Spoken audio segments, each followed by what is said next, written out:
روحي حبك في المنام إليك قام كل قربان سيدي لبيك قلبي في المدينة وجد السكينة قال يا نبينا السلام عليك.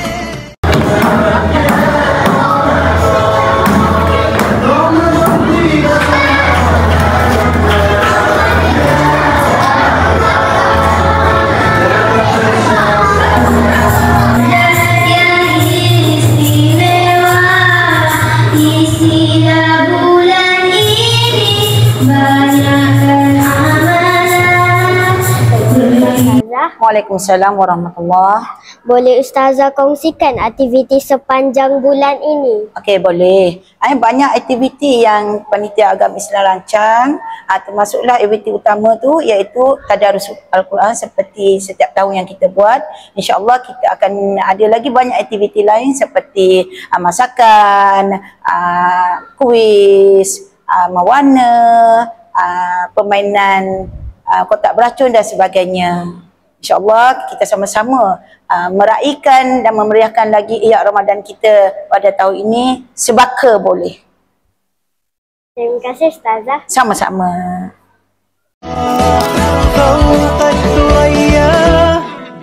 لا تقل لوحدي أو كيف السبيل أنت بالتحدي تصنع المستحيل لا تقل لوحدي أو كيف السبيل أنت بالتحدي تصنع المستحيل.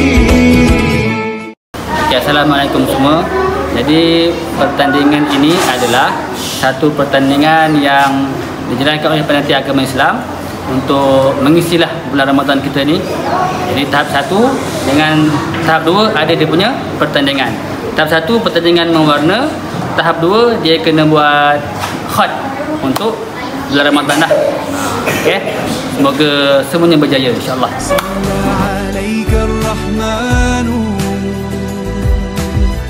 أزكى الصلاة والسلام يا ربي ارفع مقامه دوما في كل مكان سيدي يا محمد حبك روح الإيمان يا ربي أرجو يوما في دار السلام يا ربي ارفع مقامه دوما في كل مكان سيدي يا محمد حبك روح الإيمان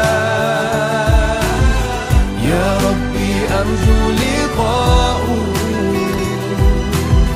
يوما في دار السلام